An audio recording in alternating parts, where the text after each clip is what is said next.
Jelas ya? Oke, dari ini udah pada jelas belum? Udah ya? Oke. Sama aja.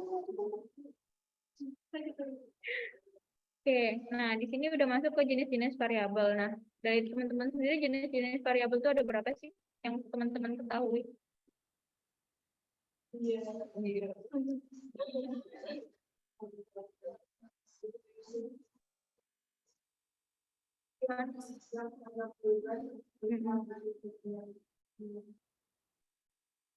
Terus ada apa lagi nih? Benar tuh, saya benar. Benar. Terus ada apa lagi? Oke, kita masuk aja ya ke jenis-jenis variabel. Nah, kalau jenis-jenis variabel itu sebenarnya banyak nggak sih? Banyak, ya pasti banyak ya. Ada yang dibedakan jenisnya berdasarkan kedudukannya dalam suatu penelitian. Nah, misalnya, ini ada variabel terikat atau dikenal juga dengan dependen atau outcome. Nah, variabel ini biasanya dipengaruhi atau yang menjadi akibat karena adanya variabel bebas. Nah, variabel terikat ini nggak dimanipulasi, melainkan diamati variasinya sebagai hasil yang dipradugakan dari variabel bebas. Nah, maksud nggak? Paham nggak sih? Paham nggak? Paham nggak dari penjelasan yang variabel terikat ini gimana? Ada yang bisa ngasih contoh?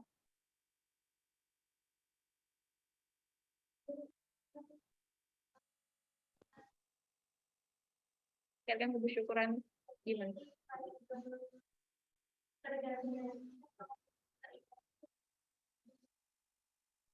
Terus kalau misalkan variabel bebasnya apa?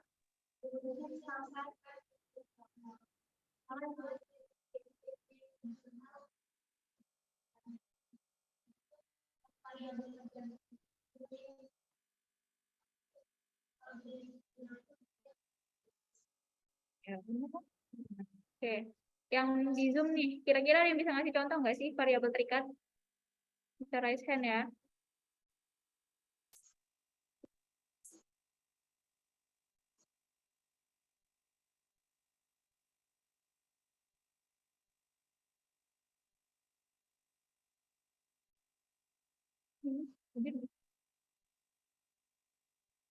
Ya, boleh Fiona langsung aja jawab.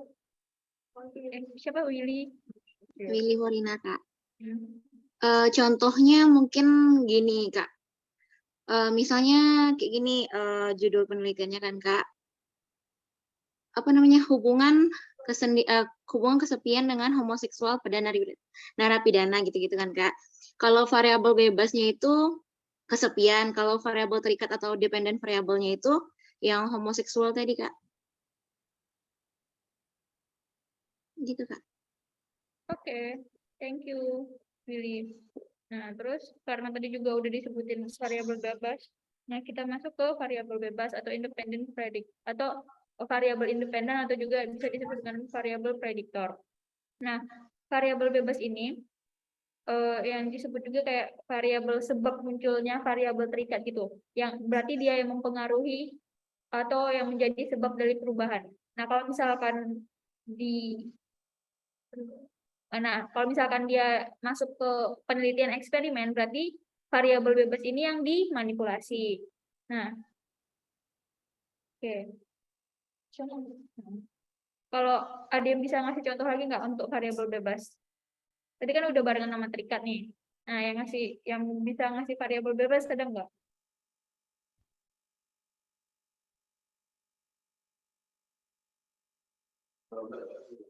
Kalau variabel dari variabel itu variabel untuk variabel bebasnya contohnya kayak pemanasan juga, terus yang efek ya atau efeknya di variabel itu kayak keberadaan. Coba diulangin boleh? Untuk variabel bebasnya itu ada yang pemanasan itu. Terus untuk variabel tingkatnya itu aku dari pemanasan itu kayak keberadaan. Coba, nah ini yang kadang kebalik-balik. Menurut kalian, kebakaran hutan dulu yang muncul, apa pemanasan global dulu yang muncul? Pemanasan global. Yakin? Ayo yang mana? Pemanasan global itu apa? Kondisi bumi yang berpemanasan. Ya. Jadi seharusnya pemanasan itu berbeda. Pemanasan global kan karena dengan kondisi terus kurangnya Nah, itu salah satunya. Terus lagi. Terus juga dari saat itu masuk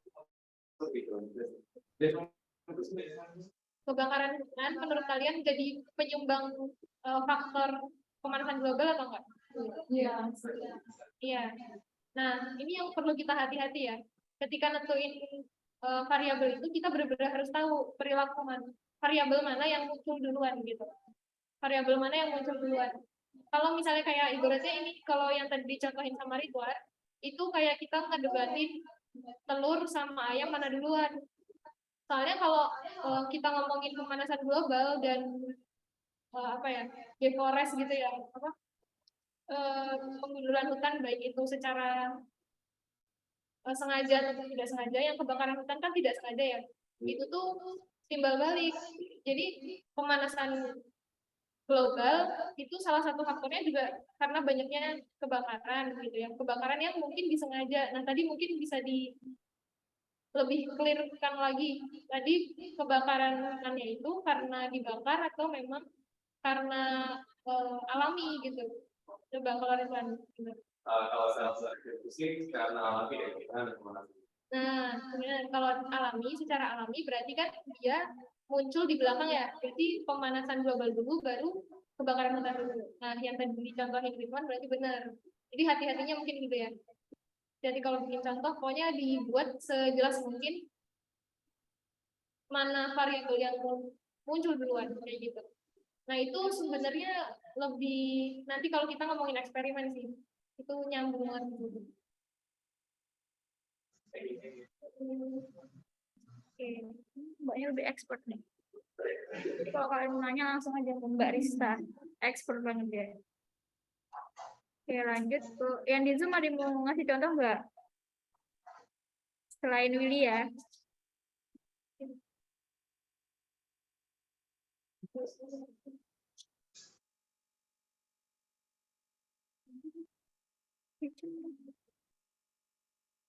Berchat.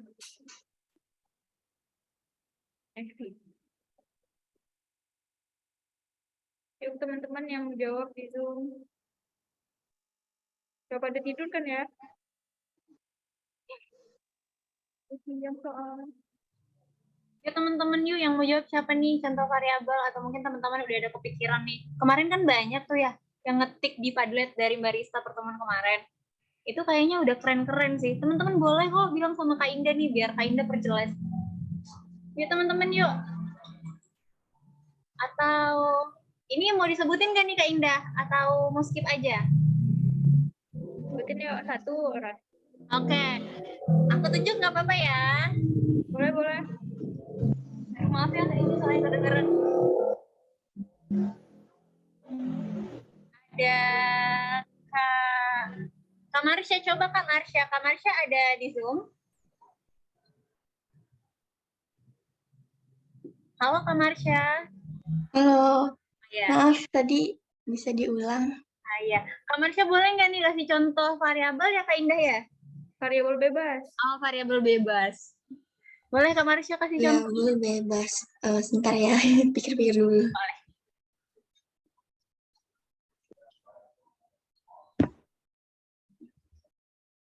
Variabel bebas.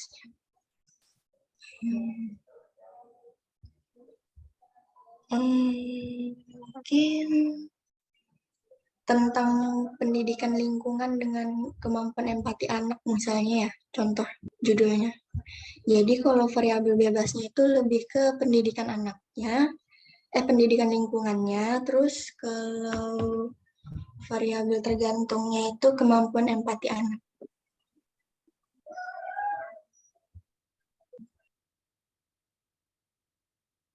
Gimana tuh Kak Indah? Boleh ditanggapi? Boleh diulang nggak? Kak Marsha boleh diulang nggak? Mohon maaf.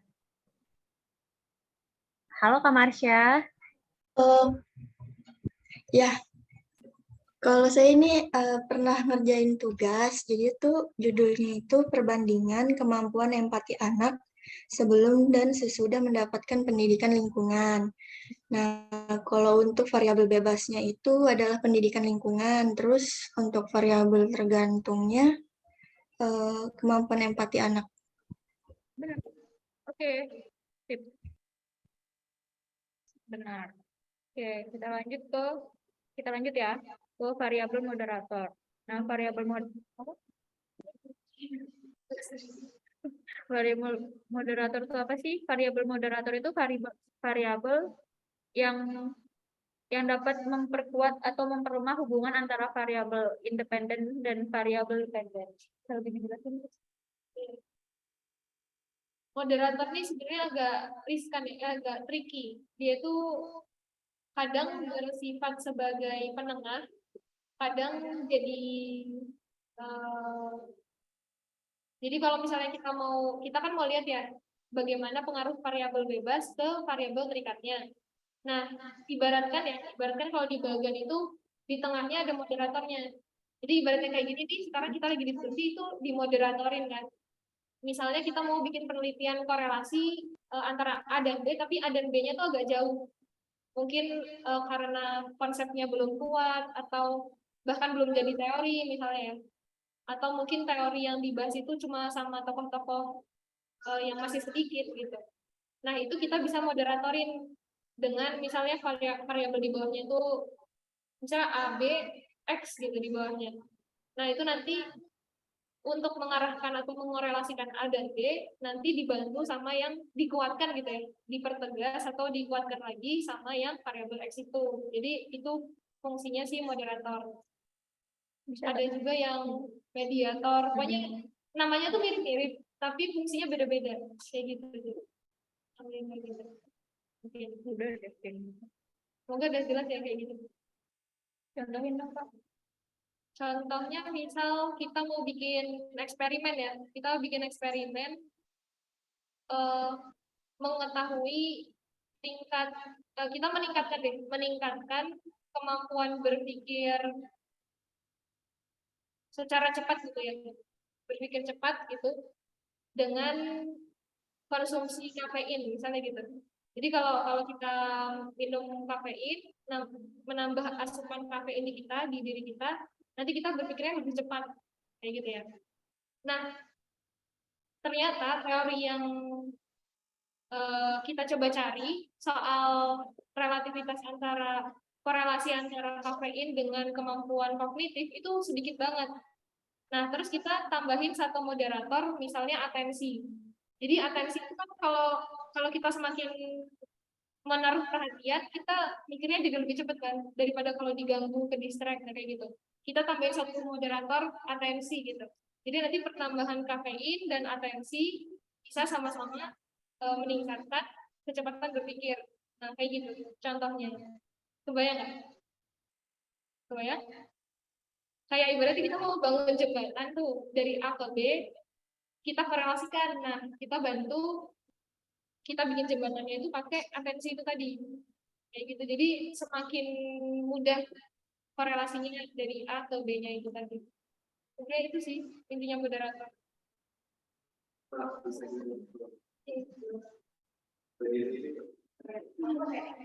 Jadi kemarin aku membuat penelitian eksperimennya kayak judulnya kan kemampuan berpikir positif yang pengaruh dari kekuatan mereka berdasarkan kemampuan berpikir positif.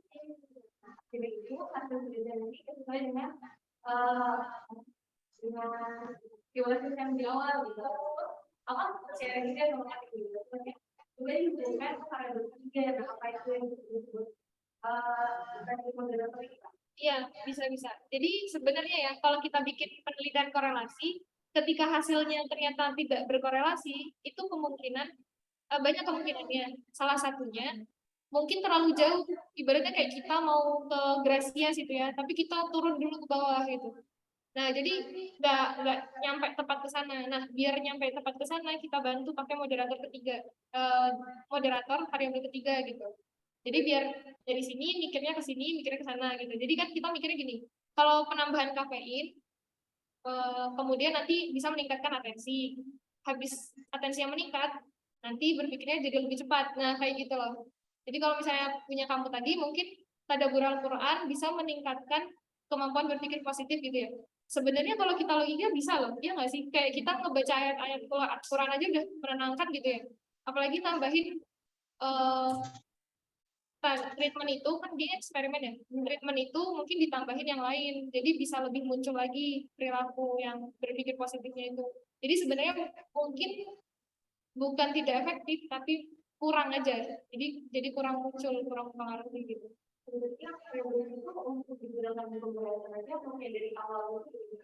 Dari awal dilibatin. Jadi ikut dalam penelitian kita. Nanti diukur juga, terus nanti kita kasih treatmentnya juga gitu.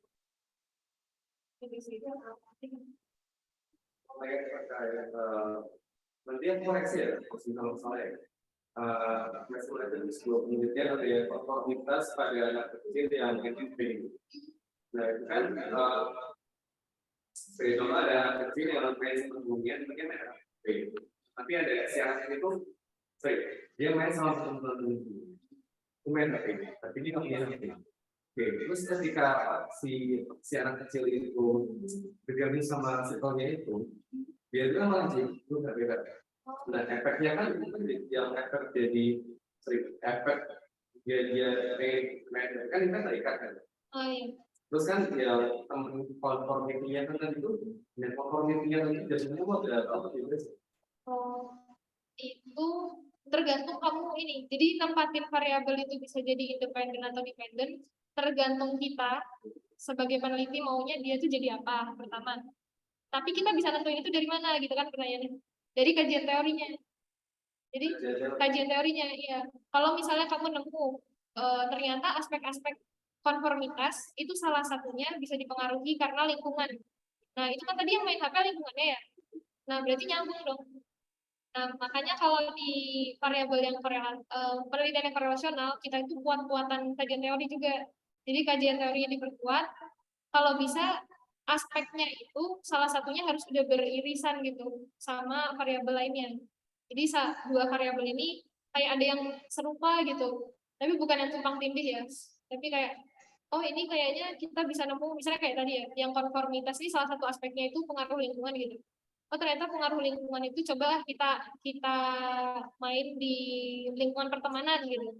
Lingkungan pertemanannya kita kuasikan gitu kan. Kita buat lingkungan pertemanan semua main HP, tapi dia nggak main HP sendiri. Kita lihat apakah dia bakal nanti pengen main HP, itu kan maksud penelitianmu. Nah, kayak gitu. Jadi nanti oh ternyata beneran nih si anak jadi konform gitu kan, konform ke grupnya. Jadi dia pengen punya HP juga. Berarti secara teori kan tadi kita udah lihat ya, konformitas itu salah satu aspeknya lingkungan, faktor lingkungan. Nah, terus anak itu ternyata waktu kita penelitian secara langsung benar conform gitu. Jadi match. Paham nggak? Terus yang moderatornya itu bagaimana? Itu sebenarnya kamu dia itu sebagai apa ya? Dia itu opsional, bisa dipakai, boleh nggak? Jadi kalau wajibnya itu dependen sama independennya. Kalau misalnya tadi kasusnya kayak punyanya Gila ya. Nah, itu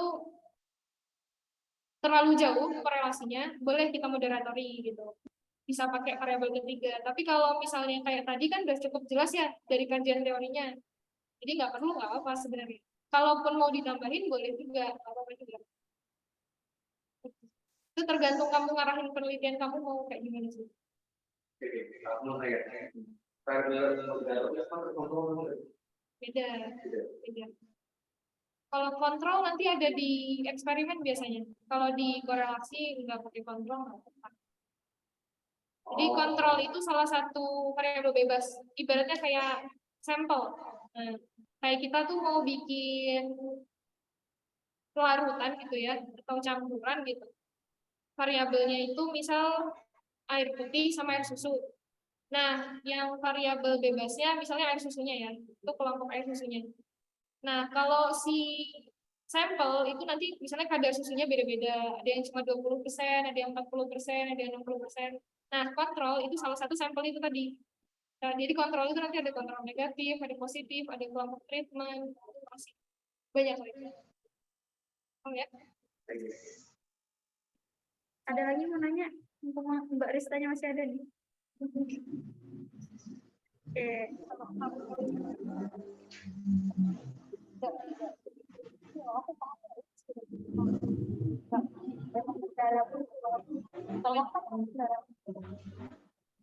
Oke, kita lanjut ya. Aku tadinya emang mau fokuskan ke 3 variabel ini karena 3 variabel ini kan yang sering muncul di penelitian-penelitian pada umumnya. Jadi yang lainnya tuh aku cuma nyebutin aja kayak ya sekedar untuk pengetahuan aja. Nah, ada variabel kontrol lagi, ada variabel antara atau intervening, ada variabel discrete, ada variabel kontinum. Sebenarnya masih banyak lagi variabel-variabel lainnya gitu. Cuman yang sering dipakai itu 3 variabel tadi. Kalau misalkan di eksperimen juga mungkin ditambahin variabel kontrol ya. Itu. Terus sih kalau untuk variabel, kira-kira ada yang mau ditanyain lagi nggak? Atau ada tambahan penjelasan dari Mbak Rista?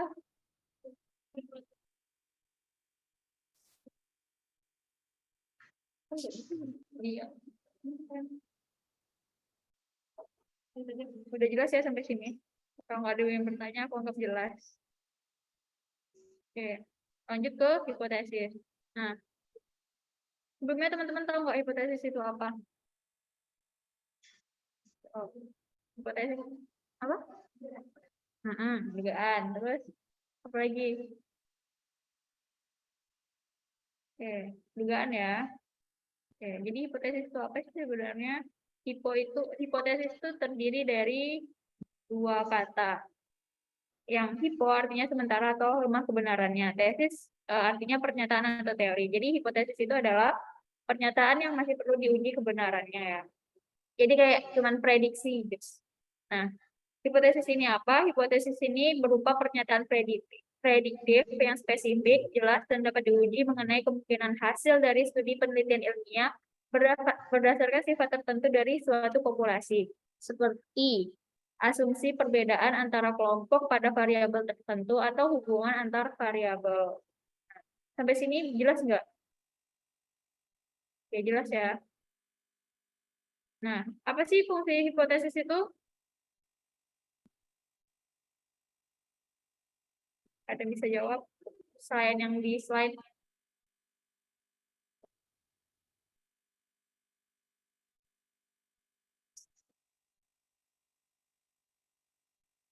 Nah, aku sebutin aja ya. Fungsi hipotesis itu yang pertama itu bisa memberikan arah penelitian.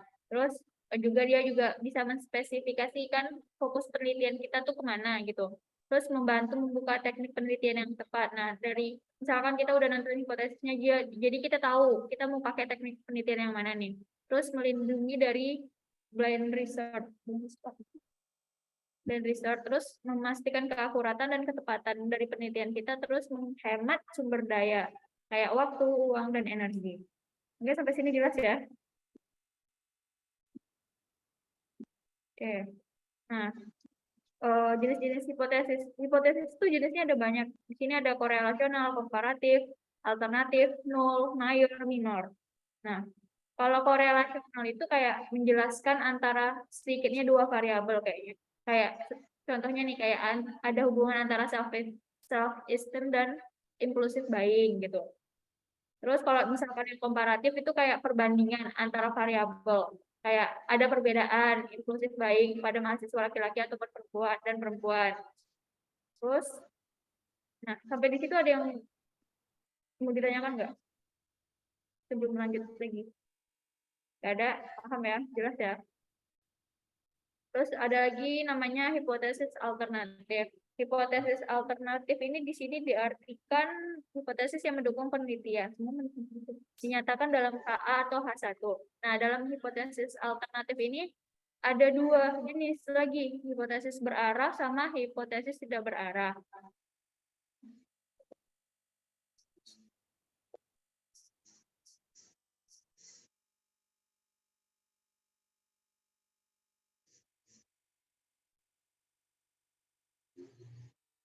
Nah, kalau hipotesis berarah itu ya pasti ada arahnya. Kayak contohnya, kayak ada korelasi negatif antara religiusitas dengan perilaku seksual mahasiswa.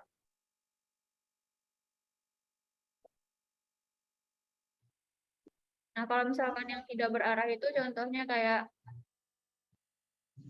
ada hubungan antara positif thinking dengan kebahagiaan.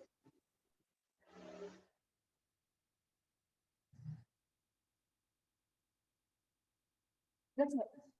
Jelas nggak? Atau abu-abu?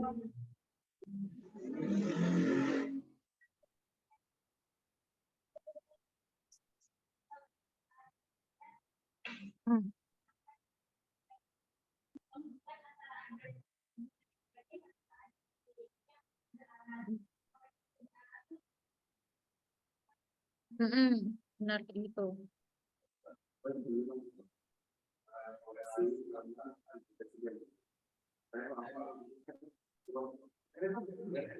Iya, sebenarnya berhubungan satu sama lain.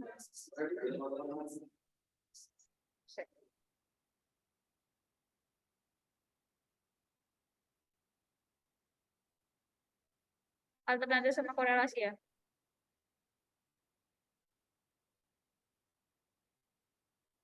Masuk sih sebenarnya selama ada korelasinya. Bentar, katanya Rista ya.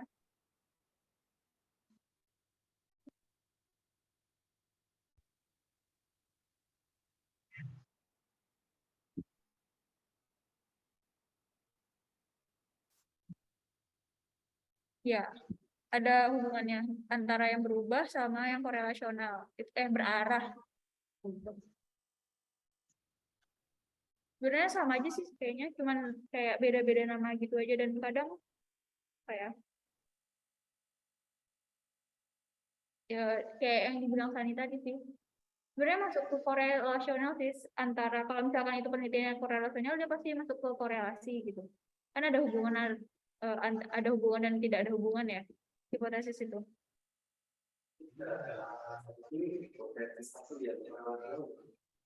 HA itu sama kayak H1. HA atau H1 gitu loh maksudnya. Apa? Namanya kan kalau misalkan alternatif ini dinyatakan dalam HA atau H1 gitu. Bisa ada lagi nggak? Nanti kalau misalkan kita itu nanti aku tanyain lagi ke Rista ya. Tadi. Sampai sini paham nggak? Atau enggak? Oke, udah ya lanjut ya. Nah, yang selanjutnya itu alternatif hipotesis nol. Nah, kebalikan dari hipotesis alternatif dinyatakan dengan H0. Seperti namanya ya, nol. Hipotesis yang menyatakan tidak ada perbedaan sesuatu kejadian antara kedua kelompok atau tidak ada hubungan antar variabel dengan yang lainnya. Contoh HA-nya alternatifnya ada hubungan antara locus of control dengan prestasi belajar mahasiswa.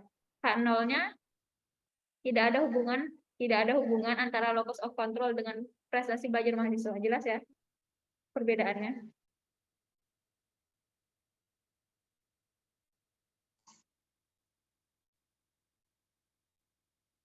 Jelas ya? Atau ada yang mau ditanyain dulu?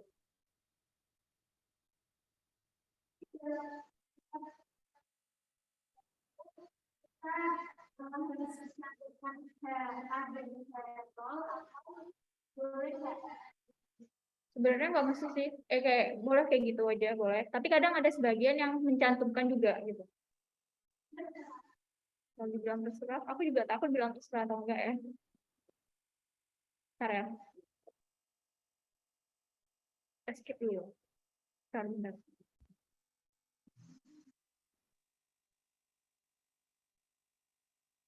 Oke, lanjut yang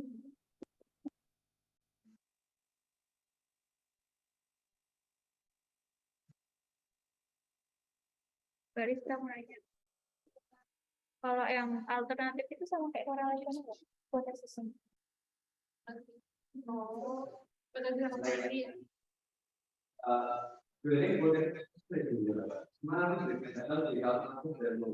Ya, benar. Hipotesis enggak? Hipotesis. Oh iya betul sih benar.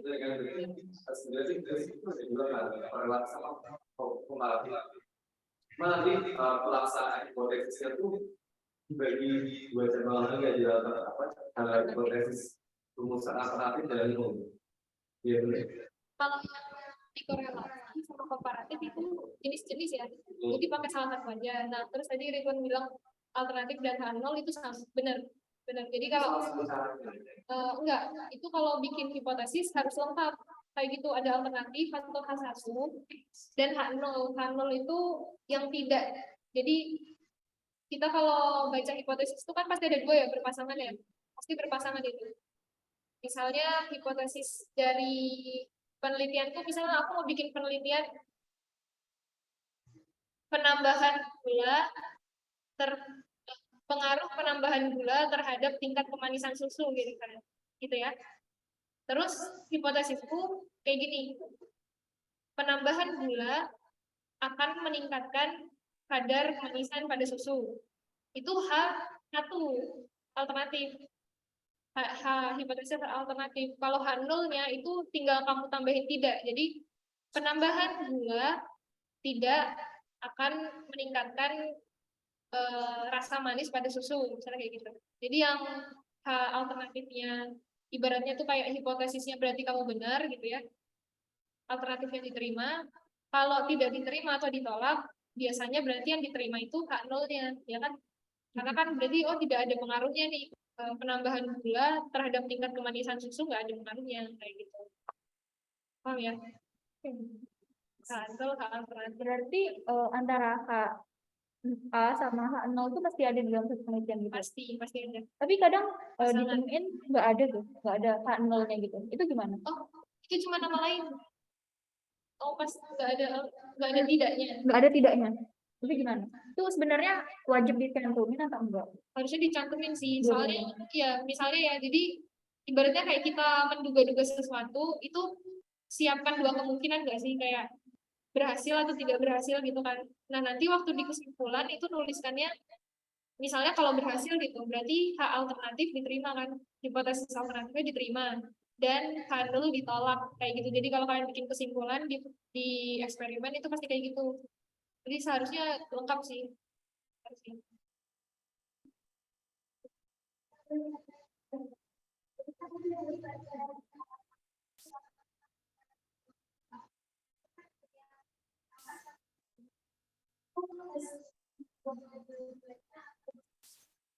Boleh pilih salah satu.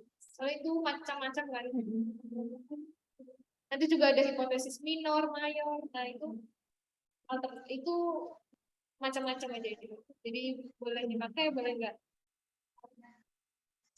Berarti mayor, minor itu boleh dipakai atau boleh enggak? Malah kadang kita kan mayor aja nggak sih? Ya kan? Kadang kalau misalnya variabelnya banyak tuh, nah nanti boleh ditambahin variabel minor. Nah, Hipotesis minor. Nah, variabel mayor itu apa sih, Kak? Mayor ya, hipotesis mayor. Mayor itu kayak kalau teman-teman misalnya yang susu tadi kita tambahin variabel kopi gitu. Jadi kan udah ada gula, kopi yang dicampur dalam susu gitu kan. Nah, kalau misalnya teman-teman pakai variabel yang banyak kayak gitu, nanti di mayornya itu dituliskan misalnya dan, ditambahin dan-nya. Jadi penambahan gula dan kopi akan meningkatkan kemanisan pada susu, kayak gitu kan. Nah, itu mayornya. Jadi semua variabel itu dimasukkan dalam hipotesis itu. Nah, minornya itu nanti kita pecah satu-satu. Jadi nanti kalimatnya tingkat penambahan gula akan meningkatkan kemanisan pada susu. Itu minor satunya. Minor duanya, penambahan kopi akan meningkatkan tingkat kemanisan pada susu. Kayak gitu. Jadi itu kayak uraiannya aja sih minor itu. Berarti nggak mesti dicantumkan ya, Kak? Enggak mesti. Berarti dalam suatu penelitian tuh yang harus ada tuh yang pasti hipotesis alternatifnya sama nolnya aja. Harusnya itu ada sih. Oke, Kak. Biar lengkap gitu. Oke, sampai sini jelas. Ada yang mau ditanyain dulu? Oke, lanjut ya. Nih. Nah, kalau untuk perumusan hipotesis sendiri itu gimana Kak menurut Kakak? Gimana Desa?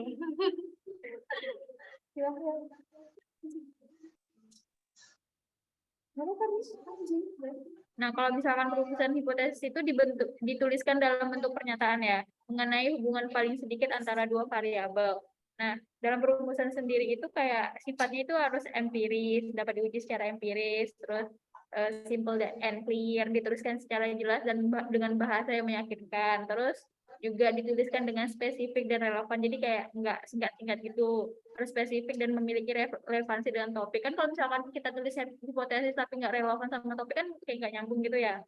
Nah, terus harus predictable. Namanya juga hipotesis ya, asumsi. Masa nggak predictable ya. Terus manajemen. Terus dapat diatur. Nah, kalau dari Karisa sendiri ada tips dalam menyusun hipotesis nggak, Kak? Sebenarnya ngerumusin hipotesis itu nggak perlu dipikir teman-teman, itu tinggal menuliskan aja apa-apa yang di variabel bebas sama dependennya dalam satu kalimat aja gitu. Tinggal tambahin praduga kalian meningkat atau menurun, atau berpengaruh atau enggak, atau bisa menjadi salah satu faktor atau enggak, nah, kayak gitu. Jadi tinggal digabungin aja gitu ide-idenya, duga-dugaan. Kalimatnya, yang penting kalimatnya clear. Benar tadi kata Kak Indah itu, make it simple aja and clear kayak gitu. Jadi satu kalimat yang udah jelas nih, kalian itu mengharapkan, harapannya penelitian ini hasilnya apa gitu, atau dugaan kalian hasilnya itu apa.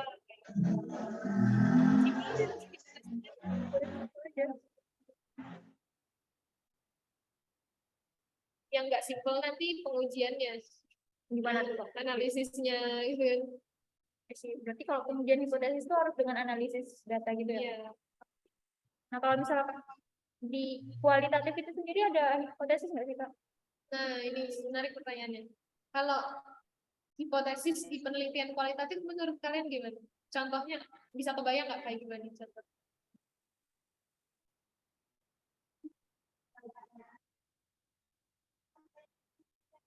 Apa? Hipotesis pernyataan berarti praduga. Kebayang nggak kalian bikin hipotesis untuk penelitian kualitatif gimana? Contohnya?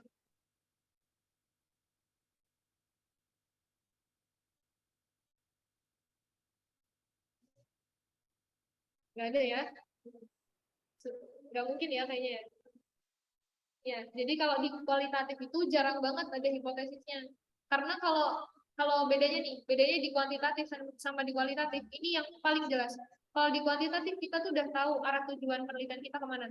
Bukan berarti kualitatif nggak ada arah tujuannya. Cuma biasanya kita udah kayak praduga gitu loh, kayak oh ini hasil analisisnya. Bahkan waktu melihat datanya tuh kayak oh ya ini berpengaruh di kelihatan atau ini meningkat nih gitu.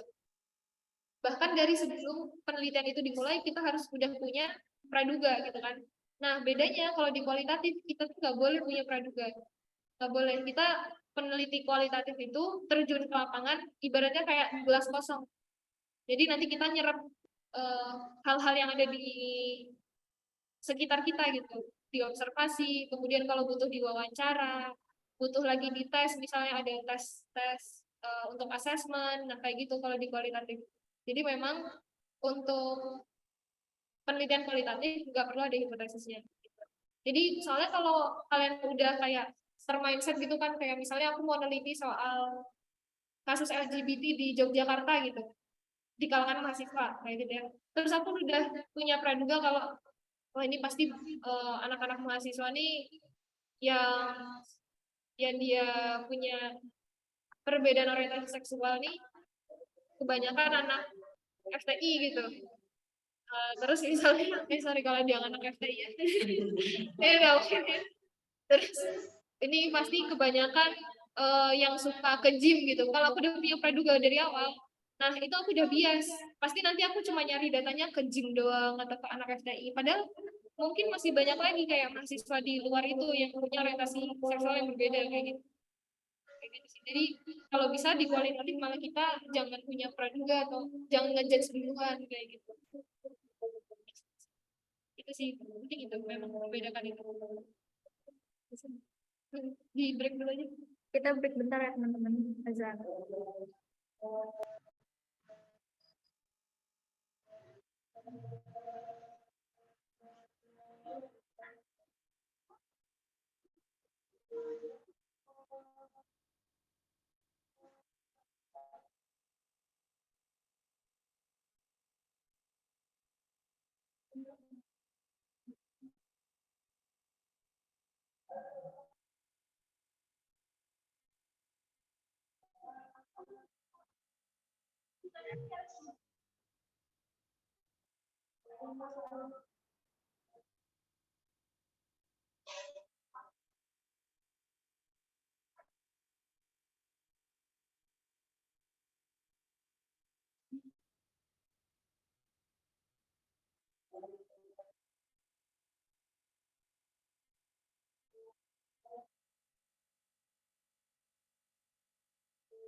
Oke teman-teman, balik lagi nih. Nah, alhamdulillah materi kita untuk hari ini udah selesai ya. Nah, kalau sekarang kita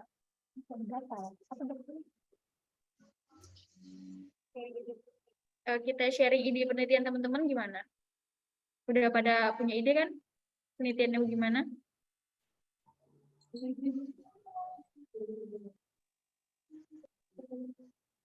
Gak apa-apa, kita sharing aja. Boleh. Dari yang di Zoom ya. Yang di Zoom ini pada hadir semua kan? Nggak ditinggal kan? Jadi gimana nih teman-teman yang di Zoom disapa sama Kak Indah nih? Ada hadir kan ya? Nyimak insya Allah nih. kita sharing-sharing penelitian teman-teman ya. Iya, iya kita sharing ide-idenya penelitian Oh, teman-teman iya. ya. Gini nih Kak Indah, kemarin kan teman-teman di Zoom ini sebenarnya kemarin udah nulis di Padlet gitu, udah banyak yang nulis penelitian-penelitian mereka. Dan kemarin tuh pada kece-kece penelitiannya. Cuman aku sendiri nih agak lupa nih apa aja penelitiannya, tapi Masya Allah loh kemarin keren-keren. Ini mau aku sebutin satu-satu atau ada yang mau inisiatif angkat tangan nih? Angkat tangan ya, raise hand ya Inggrisnya. Yuk, siapa nih yang mau di Zoom raise hand nih? Yang mau sharing tentang penelitiannya? Ayo siapa? Ayo loh, siapa nih? Ayo siapa nih? Terkait tadi loh yang materi-materi dikasih sama Kak Indah. Tadi kan ada variabel, ada hipotesis, gitu Kak Indah ya? Iya. Ya, kayak nih ya. Apa aku sebut aja kali ya Kak Indah ya? Boleh 1, 2. Boleh nih ya. Aku sebut nih ya, teman-teman ya. Dik-dik nih, jeng. Boleh. Karena tadi mungkin Kak Will ini lagi semester 7 ya, lagi skripsian. Kak Willy lagi ada di Zoom, Kak Willy? Ada Kak. Alhamdulillah, ayo nih. Kak Willy boleh nggak sih nge-share tentang penelitian Kak Willy terkait tadi nih, materi dikaitin sama materinya Kak Indah? Kan minggu kemarin udah ada kan Kak yang ituin, yang baru atau yang kemarin aja Kak? Boleh, kemarin boleh. Mana aja?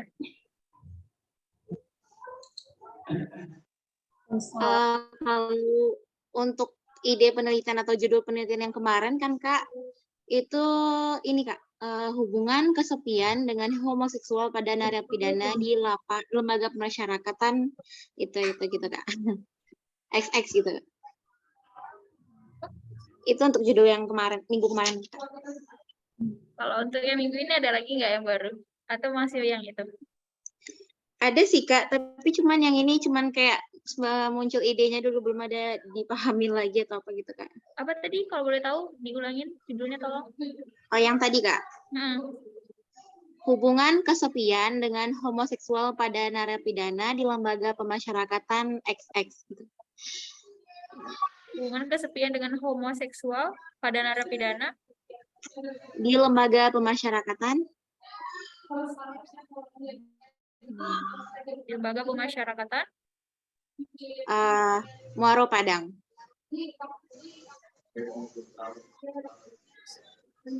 Menarik ya penelitiannya.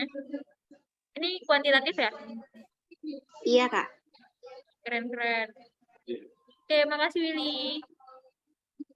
Iya, sama-sama Kak. Oh ya, untuk pengambilan data sendiri, ini kamu berarti ngambil langsung di lembaganya ya? Iya Kak. Jangan panggil Kak dong, kita seumuran nih. Santai aja, santai. Oke, thank you. Nah, yang dari sini siapa emang? Sani deh, Sani. Tapi kayak untuk ketertarikannya mau kemana? Mau ngambil apa? Variabel. Kaitan sama psikologi Islam. Tapi topiknya belum nemu apa gitu. Kalau desain penelitian sendiri tertarik kemana?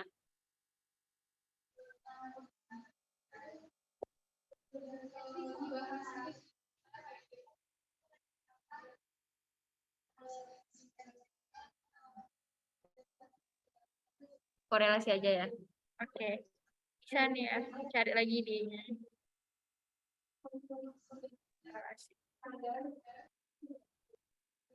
Terus yang di Zoom, siapa lagi nih yang mau sharing idenya nih?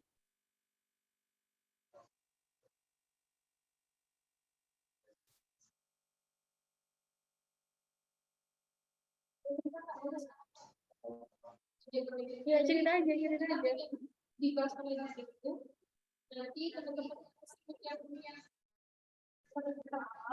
tetap punya experience gimana sih pakainya seperti itu meskipun nanti misalnya pakai itu dari sekunder. Nah kalau misalkan untuk angkatan yang atas yang kayak 21 gitu 20 gitu. 20 yang mungkin kita ada tugas penelitian. Nah, hal seperti itu harapannya jadi penelitian belajar gitu. Jadi kalau kalian kesulitan kayak cari ide atau mau konsultasi proposalnya udah benar belum untuk dikoreksi gitu ya begitu, atau nanti metodenya bingung, nanti cara analisis gimana itu. Jadi sebenarnya kita fasilitasi apa yang difasilitasi oleh untuk diskusi belajar.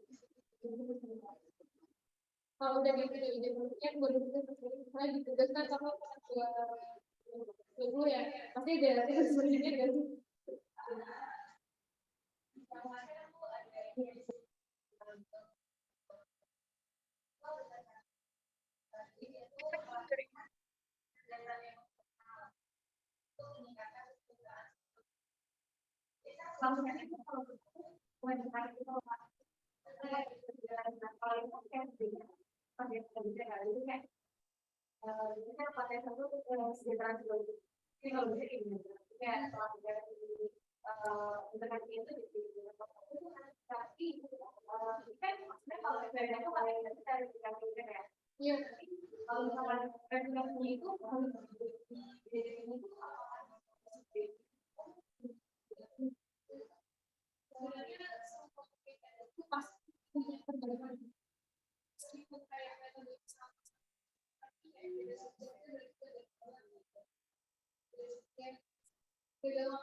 Kemudian tadi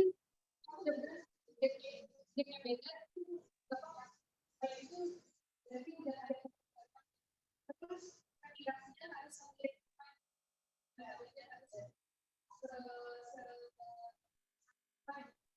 itu sebenarnya kalau misalnya dibuat sama persis mulai dari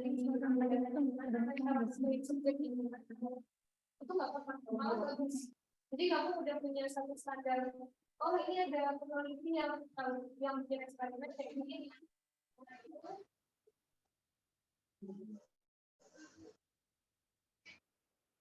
Tadi aku kasih yang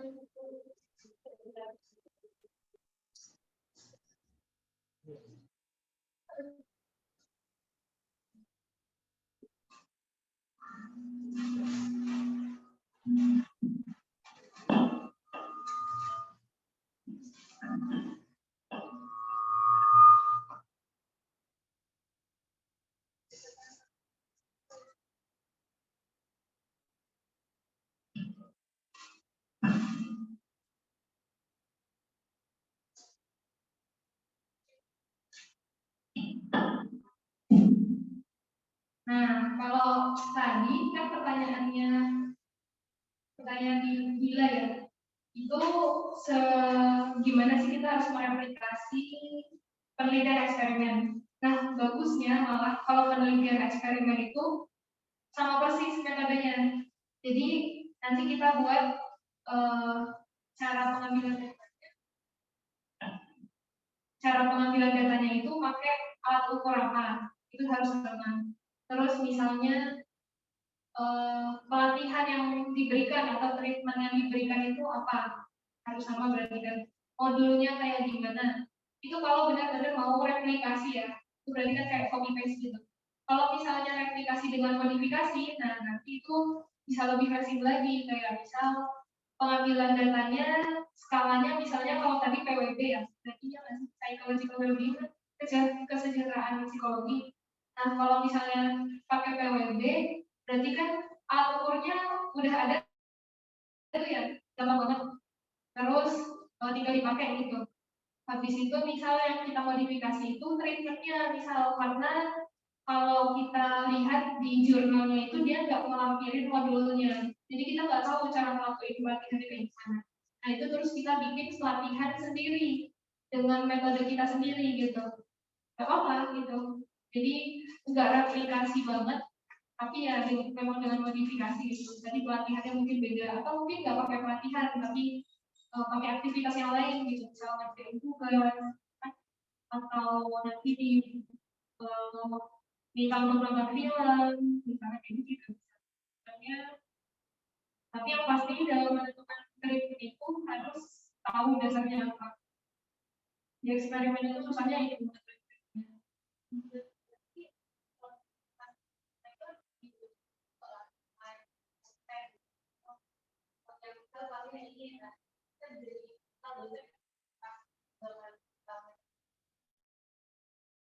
Oke. Nah ini penting juga ya. Jadi di penelitian eksperimen itu kalau kita mau pakai treatment pelatihan, memang yang memberikan pelatihan itu nggak boleh teman-teman mahasiswa gitu. Jadi kalau bisa dia memang trainer gitu ya, atau instruktur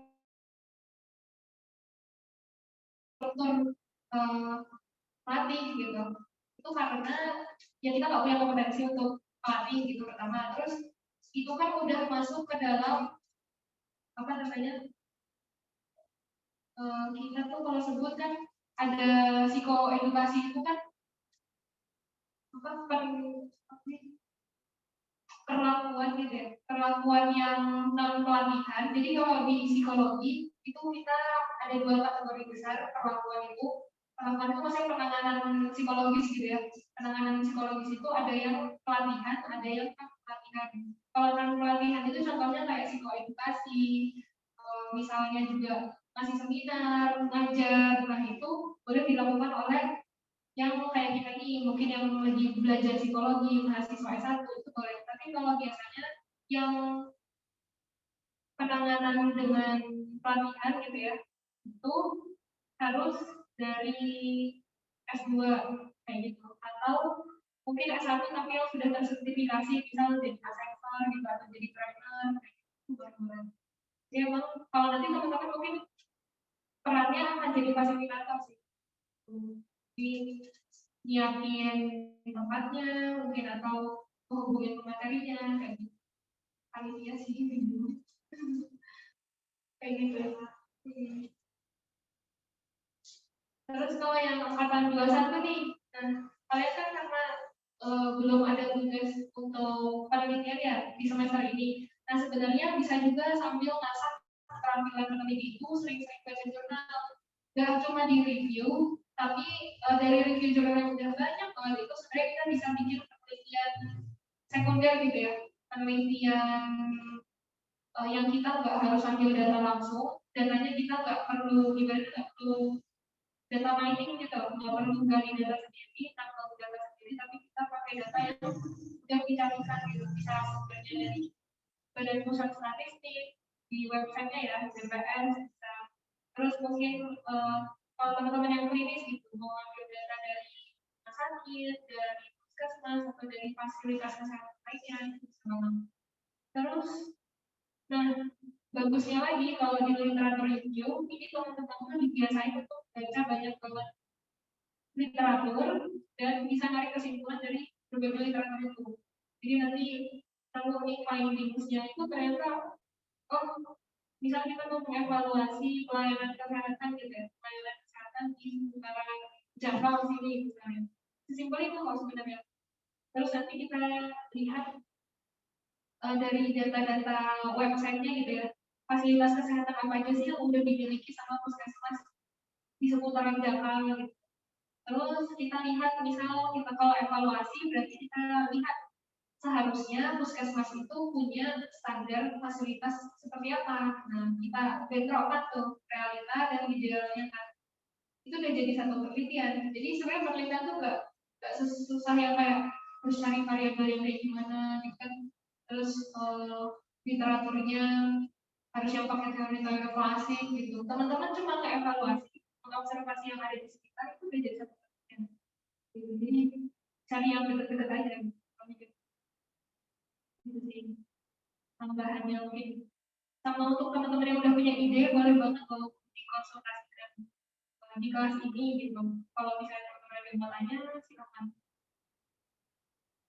Yang di kelas maupun yang di Zoom ya. Jadi kalau ada yang mau tanya-tanya, yang dari Zoom juga boleh banget.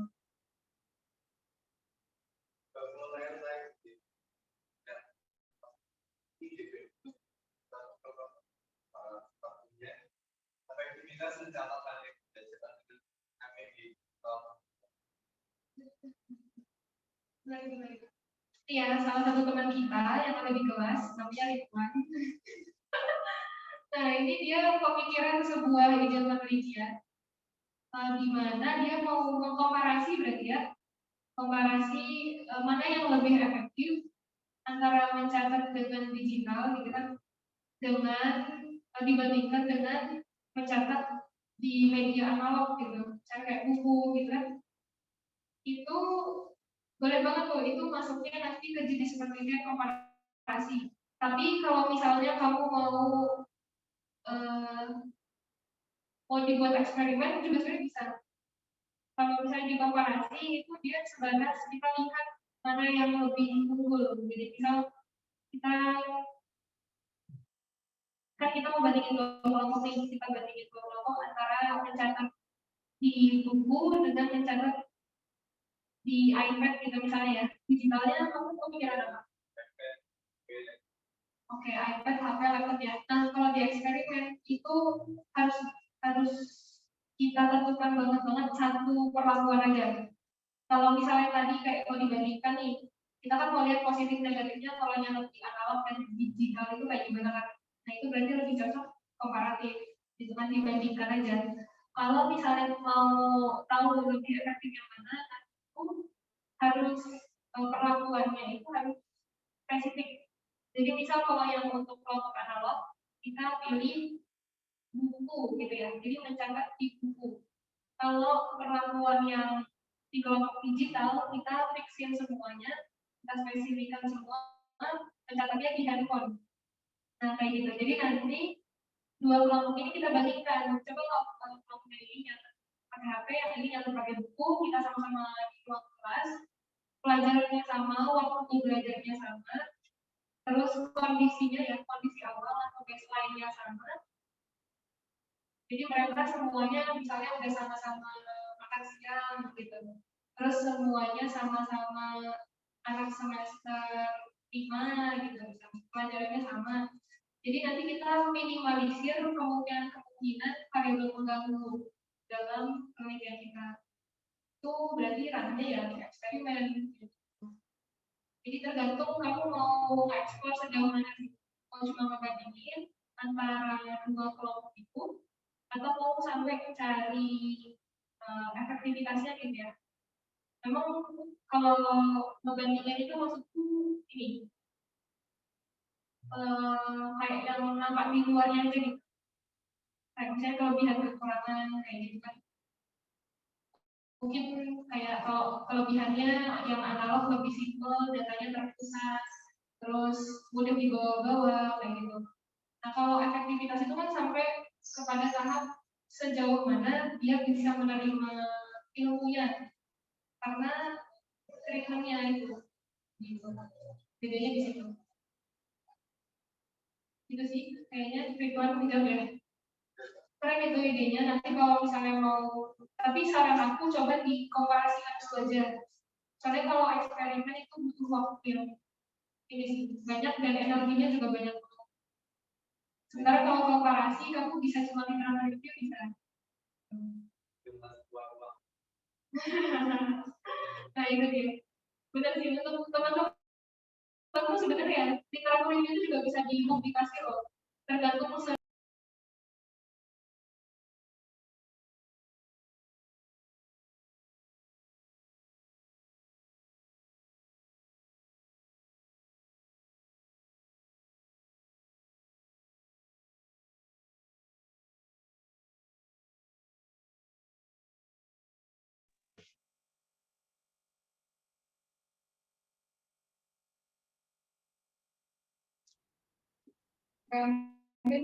ada lagi yang mau mencari terkait ide penelitian.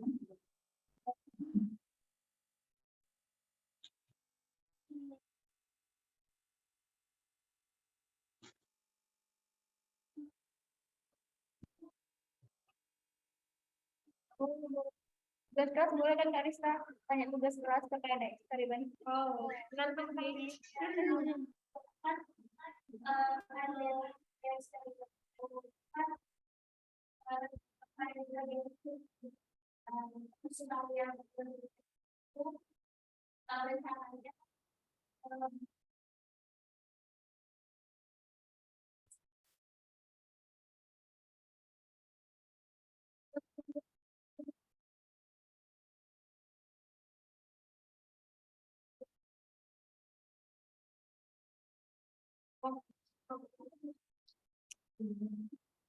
Oke, ini salah satu teman kali ya, Sani ya. Sani itu sekarang di kelasnya mata kuliah eksperimen psikologi itu ditugaskan untuk bikin suatu penelitian ya, penelitian eksperimen. Ya, semoga teman-teman yang lagi semester berapa nih? 5 ya. Nah, semester 5 tuh tugasnya kan bikin penelitian eksperimen ya, sama kuali ya, ke kuali, sama penelitian kuali. Nah, itu nanti ya untuk adik-adik yang sekarang semester 3, nanti tahun depan kalian satu semester udah bikin 2 penelitian kayak gitu. Belum lagi kalau kalian mau penelitian individu, biar dapat juga ya. Berapa sih? 2 ya. Oh iya benar. Soalnya begini juga sebenarnya di balik. Saya kayaknya nggak sempat ngomongnya aja, sebenarnya lalu kan apa? Praktik di Aku juga satu-satunya tugas yang bikin aku nangis. Penelitian eksperimen.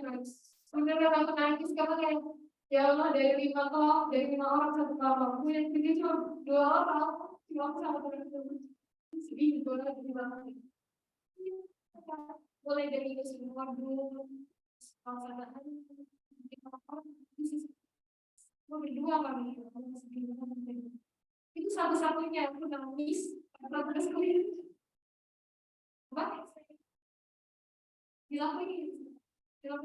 Nah ini yang mungkin kita mau gimana cara mengontrol variabel pengganggu. Nah itu menarik banget sih pertanyaannya. Karena variabel pengganggu ini tentu nggak bisa lepas ya, nggak bisa lepas dari setiap desain penelitian yang ingin dilakukan. Kayak kadang kita udah mencoba untuk kontrol nih, tapi pas pelaksanaan ya ternyata kayak ada yang mengganggu tidak juga gitu. Tiba-tiba mengganggu, nah kayak gitu emang trikinya di situ sih, effortnya di situ. Terus kaitannya soal mungkin kiat-kiatnya ya biar terbebas dari variabel pengganggu. Ini kita ngomongin preventif karena sebenarnya kalau datamu jelek karena mengganggu itu nanti ada cara kurasinya gimana biar nggak terlalu jelek gitu. Nah itu kalau preventifnya atau sebelum kamu penelitian pastikan punya baseline yang sama. Jadi baseline anak-anak subjekmu itu harus sama semuanya. Kalau tapi tergantung sama teorinya sih. Misalnya kalau teorinya itu bisa berlaku untuk semua gender ya, cewek cowok bisa. Berarti cewek cowok atau perbedaan gender itu nggak akan jadi pengganggu kan? Berarti nggak perlu dibedakan. Maksudnya subjekku boleh perempuan, boleh laki-laki, aman berarti. Terus kalau misalnya secara teori kamu tuh memang penelitianmu ini mau fokusin ke ibu rumah tangga gitu ya sebetulnya. Ya berarti semuanya harus ibu rumah tangga. Dan ibu rumah tangganya yang seperti apa? Nah, kamu harus sudah punya gambaran juga pasangannya seperti apa ibu rumah tangga itu. Kayak misal ibu rumah tangga dengan 1 orang anak berusia 5 tahun. Kemudian di rumahnya itu misalnya kamu kaitannya dengan peran ibu di rumah gitu ya, peran ibu di rumah, kamu harus pastikan semua ibu-ibu yang jadi subjekmu itu mereka sama-sama punya asisten rumah tangga misalnya kalau punya atau enggak semuanya gitu. Jadi itu harus dipastikan karena kan kita mau lihat peran ibu nih mau sejauh mana. Misalnya kamu bandingin peran ibu, misalnya aku jadi ibu ya, terus Ida juga jadi ibu, ternyata di rumah aku punya ART tapi Ida nggak punya, pasti kan itu udah kacau dari awal kan, misalnya karena beda. Terus misalnya aku punya anak usianya baru 5 tahun, sedangkan Indah udah punya anak SMA, pasti kan beda ya. Perannya kita tuh pasti akan beda gitu. Nah makanya subjek, menyamakan subjek itu penting, yang lain subjek. Terus yang kedua yang aku maksud dengan baseline itu tadi ya soal-soalan kayak semuanya harus standar, harus sama. Dan misalnya kalau punyanya Sani tadi contohnya apa? Pendidikannya.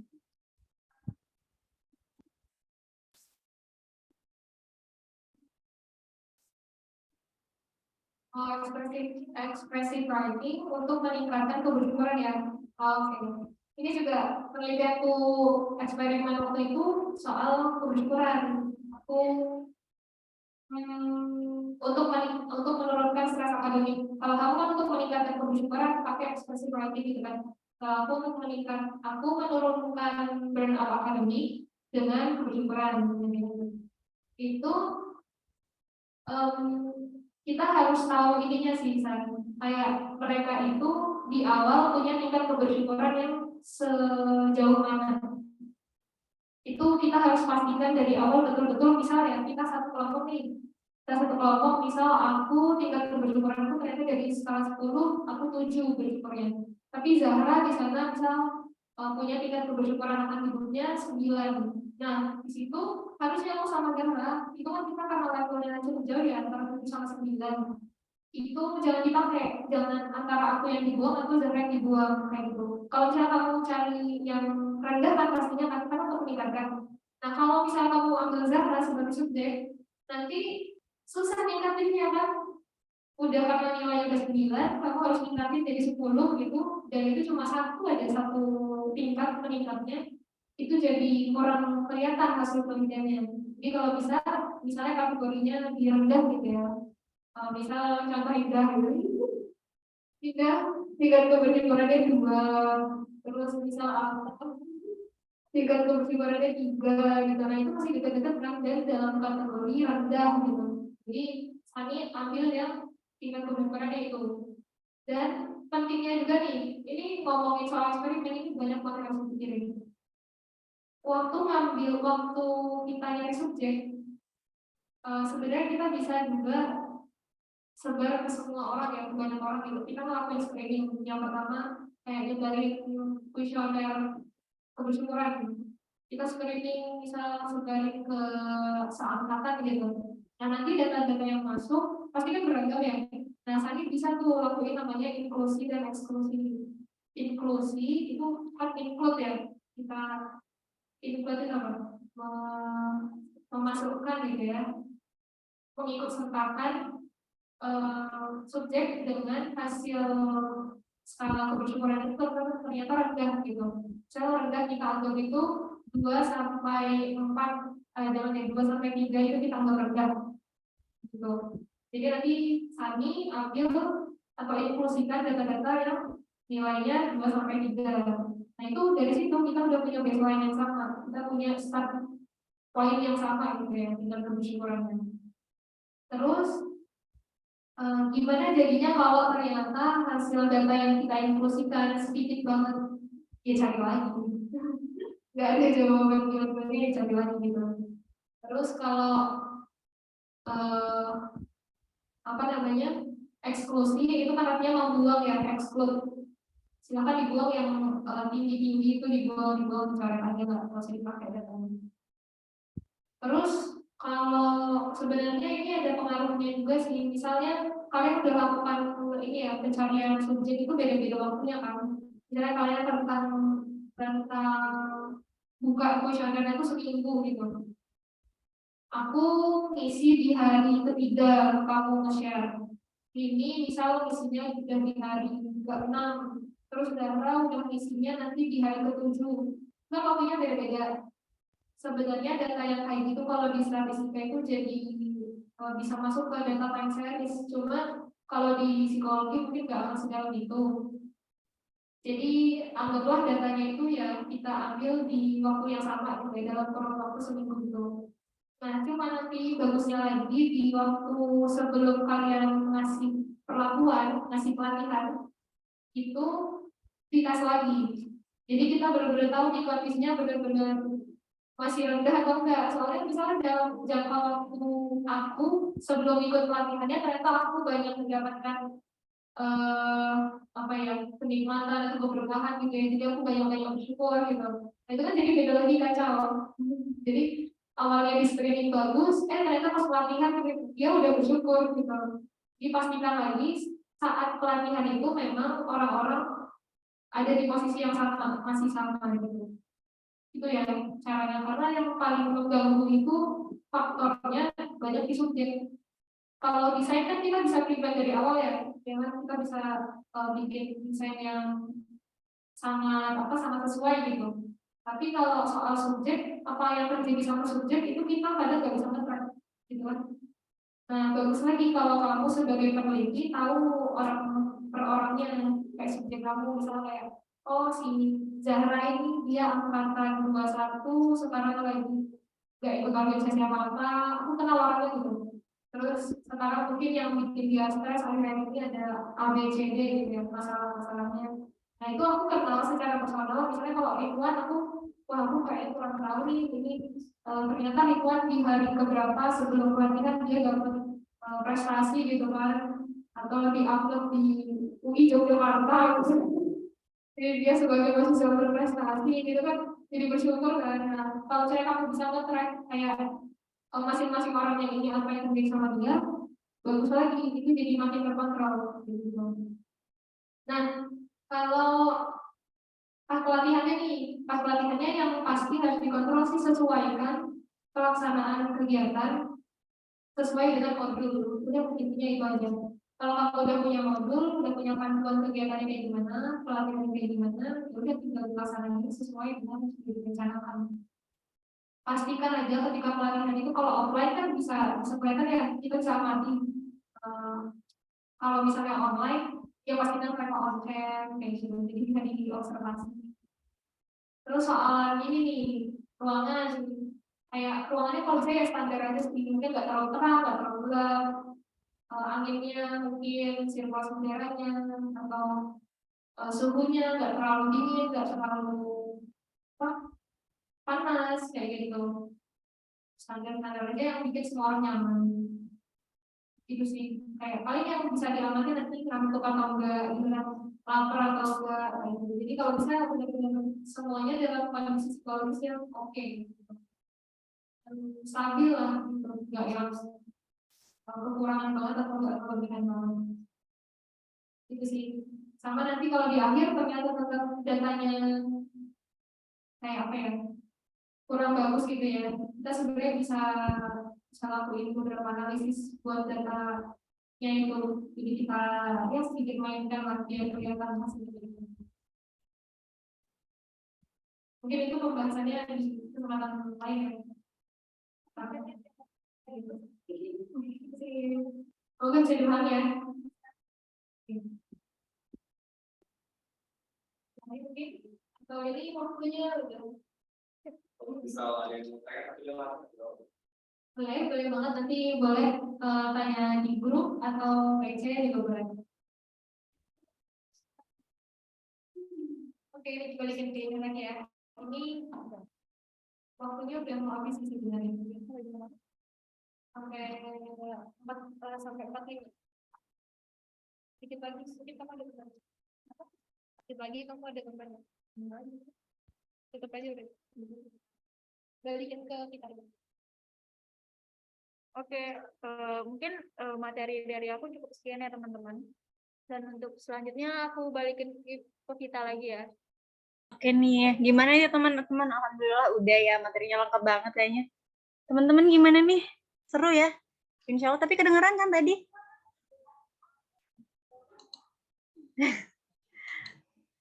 Gimana teman-teman, kedengeran kan tadi? Boleh ada yang konfirmasi?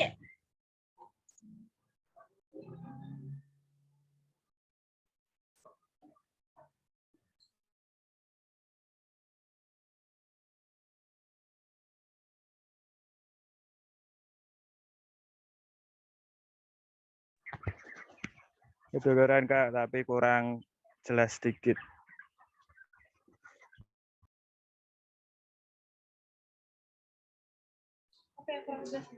Oh, agak kurang jelas dikit ya. Oh, nanti kalau misalnya masih ada pertanyaan lanjutan, bisa ditanyain di grup ya.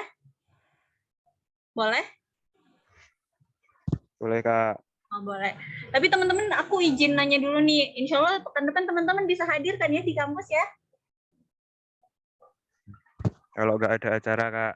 Iya, semoga bisa ya. Semoga dikasih kesempatan. Insya Allah nggak nih? Insya Allah dulu.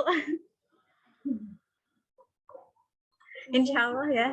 Oh iya, jangan lupa presensi ya teman-teman. Soalnya itu bakalan direkap nama teman-teman yang hadir hari ini. Semoga teman-teman pekan depan bisa hadir ya. Vita. Ya Mbak. Tadi ada yang kurang jelas Bayu ya? Nah nih Kak Bayu. Kak Bayu gimana nih Kak Bayu? Cuma Semuanya agak kurang sedikit. banyak, dikit. Tapi semuanya udah Kak. Udah. Mungkin nanti kalau ada yang mau ditanyain di ini kali ya Karisa, bisa ditanyain di grup, atau mungkin nanti kalau Kak Bayu datang di kampus bisa ditanyain lagi pertemuan depan. Iya, oke deh. Teman-teman kita mau dokumentasi dulu nih, boleh on cam nggak ya? Biar jadi sejarah pertemuan kedua. Agak lebay sih ya, tapi nggak apa-apa. Ini benar-benar bakal jadi sejarah. Yuk teman-teman on cam yuk. Ada Kak Willy nih, tadi Kak Willy share banyak. Kak Ridwan nih kayaknya ada di kelas deh. Kak Zara Kusnul juga ada di kelas. Kak Zaki on cam.